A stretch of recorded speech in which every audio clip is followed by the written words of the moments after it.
Welcome to the Beige Planet Podcast. I'm host Paul Pate. I'm the co-host, Al Lawrence. We've got super DJ Joe Osborne as our guest today. Hi, guys. Hey, Joe. He's our return guest. Yeah, welcome back. Yeah, glad to be asked to come back. I appreciate it. Yeah, anytime. We're going to talk about music today. Music and the state of music, and particularly one question. What is going to be the classic wedding, big event music 20 years from now? Right now, we listen to music that everybody knows from the radio, 20 years ago. Because it was on the radio, and we all listened to it. We all loved it from the 80s or whatever. And now you play it at weddings and events.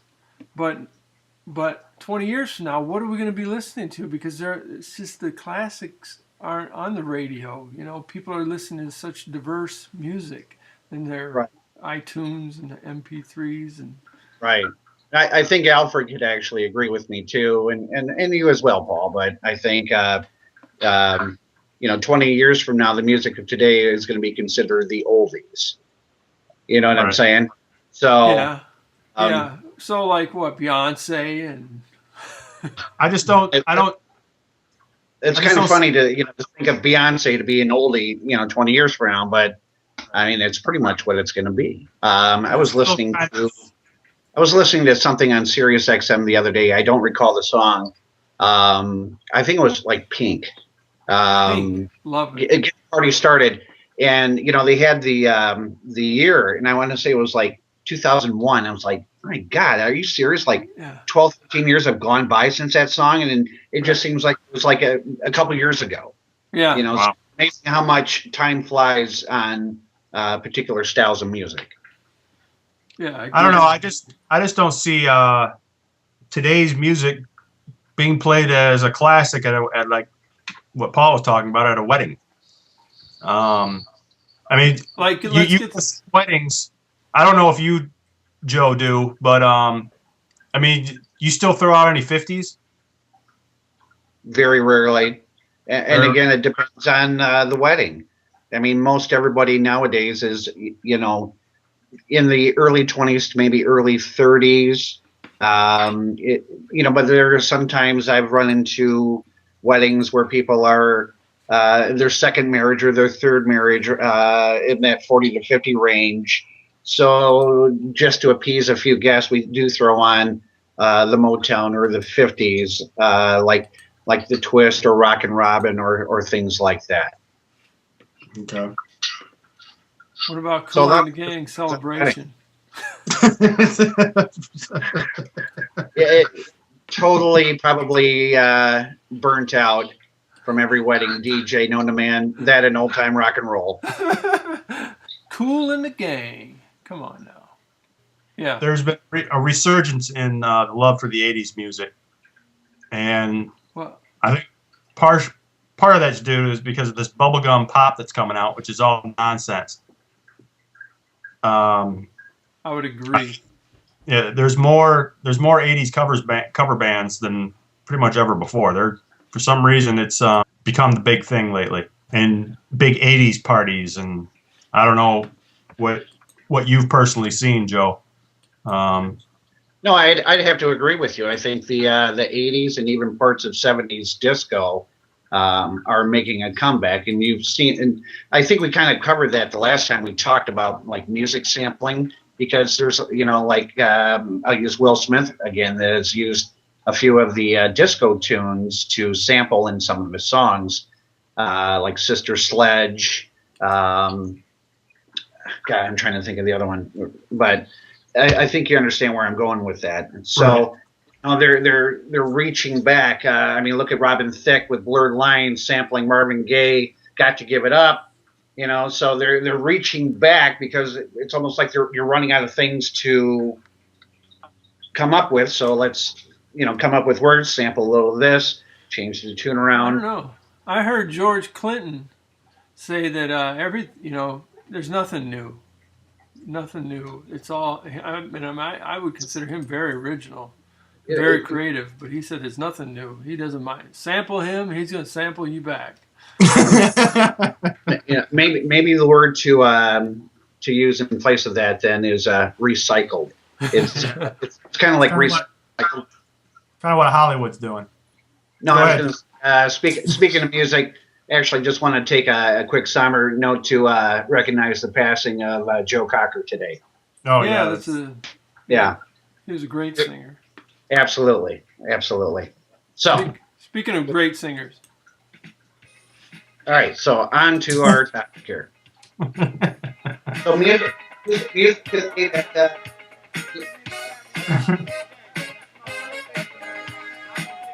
Woohoo! Joe, tell me you have not heard this song. I don't know. This song was way overplayed. Way overplayed. Yeah. Hey, later we're going to turn this into the karaoke edition of the podcast. Well, I don't see any words bouncing across my screen, so I'm not sure how that's going to work. Well, you guys talked about the music of the past, but what I'm saying is the music now is, and I think we all agree, is people are just, they're not that original. And I don't know I don't think the musicians now are not original, but the radio, it stinks, and so there's a lot of original music that's not hugely popular anymore because it's in pockets of popularity. You know what I mean? I think if you take when I do weddings, like line dances at weddings, I think, and you may agree to disagree, guys, but I think a couple that come to mind that still may be played 15, 20 years from now. One, surprisingly enough, could be the Macarena. Oh, yeah. I think Cupid Shuffle could be one that may stand the test of time. Cupid Shuffle. Even Cha-Cha Slide. Yeah, Cupid Shuffle and Cha-Cha Slide may also be up there as well. Alfred, what do you think? The Cupid Shuffle I'm not familiar with, but the Cha-Cha Slide, yeah, I think that one will stand the test of time. That one, I definitely agree with you on that. Shuffle. The problem, I want to point out though something that Paul said. The problem is 99% of these, what you hear on the radio, whoever's singing it didn't write it. This stuff it's just manufactured songs coming out. They hire these writers out there, and it's just boilerplate nonsense. The true original music from the singer-songwriters, that's not very popular because it's their own stuff. It doesn't fit the mold that radio wants.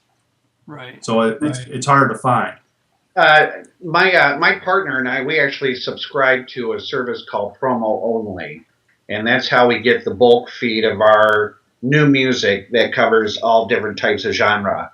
And for example, I could take the song Problem from Ariana Grande.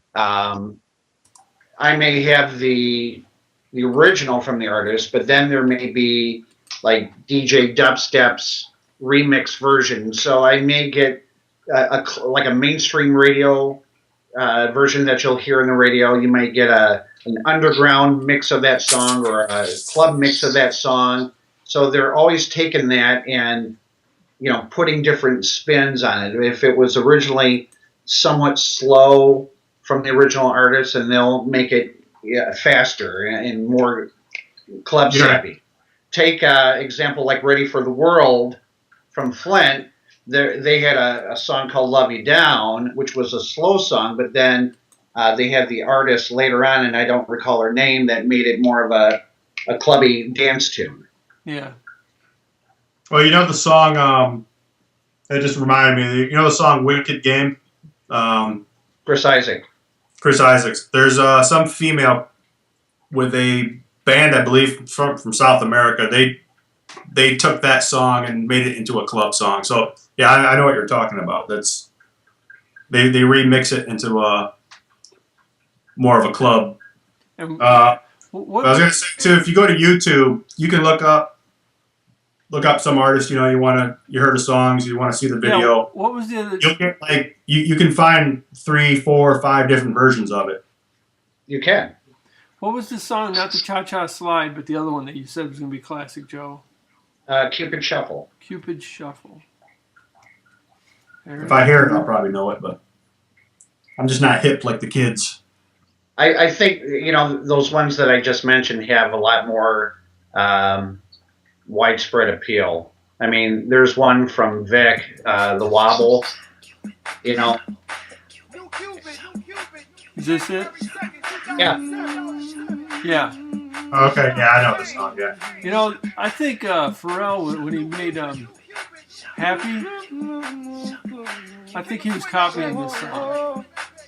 Happy by Pharrell. Yeah. That's another one that could be.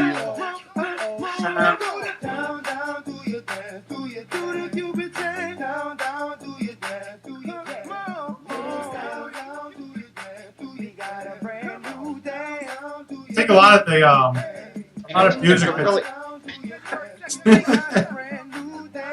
Hang on. Okay, everybody knows how it goes after that. Yeah, I think though a lot of the music that comes out today, it's written for the quick buck. It's not meant to test. It's not meant to stand the test of time. No. Occasionally, you'll get one or two that will. Yeah, you'll have those occasional few that will just break right on through. And you mentioned earlier too, Paul, about Happy. I mean, that came on quick. It was hot, and it was used in like all different types of commercials. GMA had it for their promos for the next show, and I don't really get the request for it anymore. It doesn't go over big for dances like I thought it would. It just so it's rise and flash in the pan, huh? Right. It's not going to be. I don't even think 15, 20 years from now that it's going to pack a dance floor. Huh. But for a short time, Pharrell, kind of broke what everybody did. It was fresh, and it was a really good song. Everybody liked it. It made you feel good. Everybody made a video to it. Oh, yeah. Paul's still listening to it. To the right, to the right.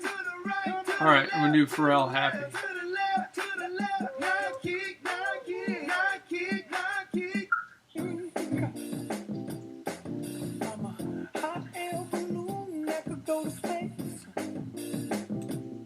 What do you think? I mean, there's no question that. I mean, it's got to be you dance, right? No, I'm going to be honest. I was never a fan of this song. Hey, that doesn't surprise me, Al. Ouch. Hey, now what you were saying about going for the money, Al? I'm a fan of Robin Thicke. I'm ashamed to say. Sorry. But I would never admit that. I have no shame when it comes to that cheesy music. I've got his albums, if that's what you call them. And like back in 2007, before he became popular, he had this, it was like the quirky, like white dude trying to do soul music. But it was good. I liked it. Then he came out with the song a couple years ago. He said, I'm going for the money. I'm making just songs that people can listen to and party to, but the quality of the album is not there for me. I don't like it.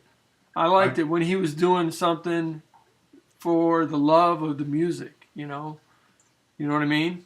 Right. Yeah. He sold out, and you could tell. I think that happens a lot. One guy I liked, he did his own thing, and he didn't care what anyone thought, and his music was wacky. What's his name? Andre 3000. Yeah, he's great. He came out with that song, "Hey Now." Yeah, and a lot of it even for me, it took me a minute to to like it. Right. But it was the originality that really turned me on to that song. Yeah. I mean, that was something that no one else would put out, but he didn't care. Right. Yeah, it was his. Yeah, he's original, I think. Yeah. There's still good musicians out there. So what does that mean? You're going to start shaking it like a Polaroid, or? Yeah.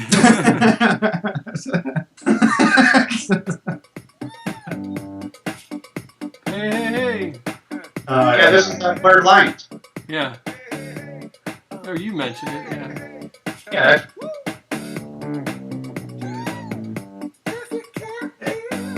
There's nothing. This is something someone did with a drum machine and a Casio keyboard. It was a great song, though. But you know what? That's a bad thing. Because songs like that go to they attest to the taste of the American audience. They want. That's all they want. I'm driving in my car. I'm going to the store. I want something that I know catches my attention for about 30 seconds. Right? Yeah. Basically. Would this still go over at a wedding? I mean, it goes over for a wedding right now. 15, 20 years from now, it's hard to say. Yeah. Yeah. That was for. I mean, maybe a high school reunion it would. Good point. Very good point. It might just do that. Because at my high school reunion, they played 80s stuff because that's what we grew up in. I think nowadays people are listening to different. Everybody's listening to their own thing. Well, just this past August, I did my 30-year class reunion, and of course, I guess throughout the majority of the night, I had 80s music going, but once everybody loosened up, they wanted more, booty shaking today's type music, and that's what I played. Really? So it's great. It's great early on, just for that. You're reminiscing back to a time where you were the football jock or the cheerleader or the burnout, but you remember certain things, and we've grown up, our tastes have certainly changed since we were 18, 19 years old. I hope so. My question was, do you agree, for the most part, that people avoid the 90s, music-wise? No. There's quite a few elements of the 90s that I think is still quite popular today. Even with Nicki Minaj doing Anaconda, which is a direct takeoff sample from Sir Mix-a-Lot, so stuff like that still works. I think, the Tone Loc like Wild Thing and Salt and Pepper Push It. Those are things that if you mix it in the right way along with today's music, you can kind of still keep the 90s. Not all 90s, but some of the old school, quote unquote, music from the 90s still works today. Push It was in the 90s? Yeah, I believe so. If it was like 89, 90, right around that time frame. I'm going to have to go to the Google. Use the Google. I don't know. I look back on the 90s as the dark times.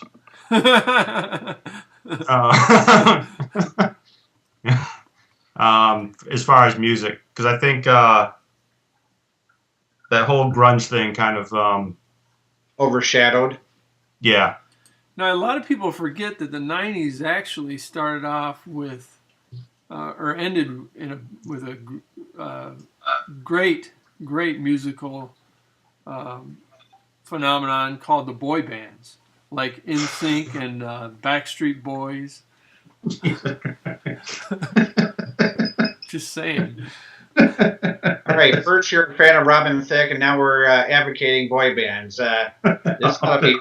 You sure you want to air this later on? 1988, Salt and Pepper did Push It. Might as well. 88, 89. Fish, chicken, it's all the same. Yeah, no, I get your point, but... Now one group I thought was the 80s, they originally came out in the 80s, but I just found out they came out, actually the first song was the 90s, and I actually liked them because they kind of employ a a hip hop set slash 70s sound is D-Light. Do you? I remember D-Light. Yeah. Do you ever Really play them anymore? Bootsy Collins played on D-Light. Like Groove is in the Heart, and Yeah, I've played that. yeah, I like them. I always thought of them as an 80s band, but they were 90s. Yep. Not all the time, but yeah, I've played them before. Absolutely. D-Light. But I'm just, if I had like my secondary computer in front of me, I could actually be scrolling through the whole list of like 90s music and stuff like that. Well, the 90s music that you cited, Joe, was more of the party stuff, like D-Light and Salt and Pepper, Sir Mix-a-Lot. But I think what Al's talking about is like Kurt Cobain and Nirvana. That kind of music. We covered that because you said it kind of overshadowed everything else. That whole grunge nonsense. Grunge overshadowed, the pop, hip hop of the 90s is basically what you were asking, correct? Oh, okay. Right. I was Googling Salt and Pepper at the time. Sorry.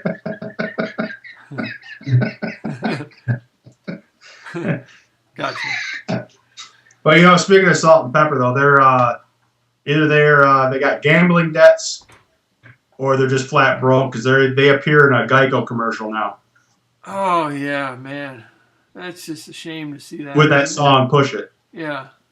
Yeah, I saw that, and I just thought, oh man, for such musical legends to be degraded like that. Yeah, but what does that say about Eddie Money? He was on a Geico commercial. I know, so. Eddie Money. I know. He looked like, man, he's an interesting looking fellow. Yeah. So that goes back to what I was saying earlier, is that the people are looking back on 80s music, and now these advertisers are going back to it. I think the 80s was just the heyday, was the golden age of radio. Yeah, I agree with you on that. MTV and everything came out, videos came out then, but it was a time when the music, everybody agrees that the 80s music was just great. Well, no matter what you wanted, it was there. 80s, every sound was available that you wanted. Yeah. Yeah. And usually the radios played it all. Right. There was a variety on one station, and people you had CDs and tapes coming out, but generally you got in your car and you listened, or you were at a function. You had the big boom box. I didn't, but somebody in my neighborhood did. Did you ever have a big boom box, Joe? I think my brother actually had the big boom box. The big brother got everything. So when he's gone, he's sneak into his room and play the cassette tape on the boom box, and that's how that worked. He had the boom box. You had the parachute pants. I don't even know if I'm going to answer that. Actually, I'll never tell. They were red. Might be on something. I digress. Red parachute pants. I don't remember if I had a pair of those or not. I know Paul did. I never owned a pair. I participated in almost every bad fashion in the history of fashion, but parachute pants I don't think was. I was always a jeans and t-shirt. That was my style. But, all right, guys, we're to the point of the podcast where you just bring up something random from the week, and I have nothing. Mine's been a blur. Now, basically, the thing that I'll add is, it's been a really good year. Certainly on my end, I've been doing a lot of traveling. Have entertained quite a few people. We're actually have instituted photo booth services now for what we're doing. And this company that we represent, we're the only dealer in the state of Michigan for this party booth, which means that, I mean, we can go as far west as Grand Rapids to the bridge and Detroit. And nice. Yeah, I mean, I'm sure there's other people that have photo booths here or there, but it's nice to be the lone representative of this company right here. So we're pretty excited about that. Can we plug your DJ at your service? Absolutely. DJ at your service. And the photo booth is through partybooths.com. And when you go into locations, look up Michigan, you'll find our page. So you set it up like a party booth, and people come in, they start drinking, and then they go in the booth. Yeah, we just did one last weekend for a Christmas party out in Lansing. We were down, you know where Hawk Hollow is, don't you, Alfred? Yep. Yeah, we were there, and we set up the booth, and we had some theme-oriented because it was a Christmas party, so we had candy canes and Santa hats and beards, and people would come in and get all crazy and take their pictures, and we'd print them right out. So it was a real good deal. But Paul, actually, what he just did is what you were supposed to do. This is like supposed to be the year in review since we're coming up. Oh, okay. Okay. Your random nonsense. Oh, okay. Well, let's do a year in review. Very nicely done, Joe. Yeah, Paul, you're fired. Joe, you're the new host. Stage the host here, but no. Well, and I was going to mention that to you. You would make an outstanding host of this show, by the way, Joe. I appreciate that. Thank you. If we ever need a sub, there we go. Yeah, if you're ever interested in joining or getting involved, we could talk about it. Absolutely. We'll have our people call your people. Paul, let's hear about your writing success here. My writing success. Your drawing and your writing, your books. Oh yeah, I mean it's been an interesting year for me, to say the least. But, you know, outside the show, my life revolves around my family, my wife, and my kids, and you know, work. We all have to work, and but I do my graphic novels, and I published my second one this year, Detective Perez and the Rust City Stabber, and it's hugely popular. My mom loves it. Right now I'm working on a short animation, a film. It's going to be, I would guess, about 20 minutes. It's a great story that Al has written. Al and I wrote it together, and we've got a great cast of characters. And it's an animated Western called The Train Job. If you check me out on Facebook or YouTube, you can see bits and pieces of it as we produce it. So that's been a lot of fun, but a lot of work. And yeah, that's been my year. That's about it. Actually, I think for future projects, I think Joe's got a good voice. Might be able to use him. Yeah, definitely. Yep. Should have thought. Well, I'm all voiceovers. Absolutely. Actually, I still got a few spots if you're interested. Absolutely. Yeah, send him some lines, whatever. Yeah, record it. I can't believe I didn't think of it actually. Yep. What about you, Al? Same thing. It's been an interesting and eventful year for me. I think since Joe was last on, I bought a home. Hey, congratulations. Thank you. And I don't know if I had my cat then, but I got a cat now. It's all culminated with my recent, what was it? Friday, I got my brand new washer and dryer. You know, it makes it all feel official. You go out and buy a washer and dryer. That's how sad my life is right now. I hate purchases like that. I was actually geeked up about it. Really? Yeah, because it was my first major appliance purchase. I stepped up from buying microwaves to a washer and dryer.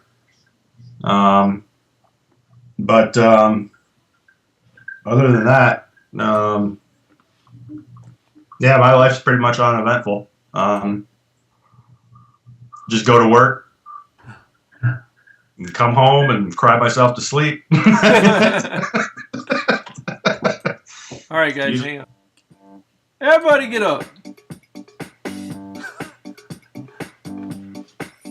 I don't even know the word. Hey. Al. Hey. Hey. If you can't hear what I'm trying to say, if you can't read from the same page, maybe I'm going deaf, maybe I'm going blind, maybe I'm out of my mind. Okay, now he was close, tried to domesticate you, but you're an animal, maybe it's in your nature. Cut.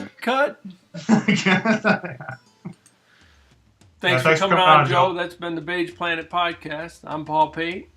I'm Matt Larks. I'm Joe Osborne. Thanks for being a great guest, Joe. It's fun talking music with you. Hey, absolutely. Merry Christmas and Happy New Year's to you both.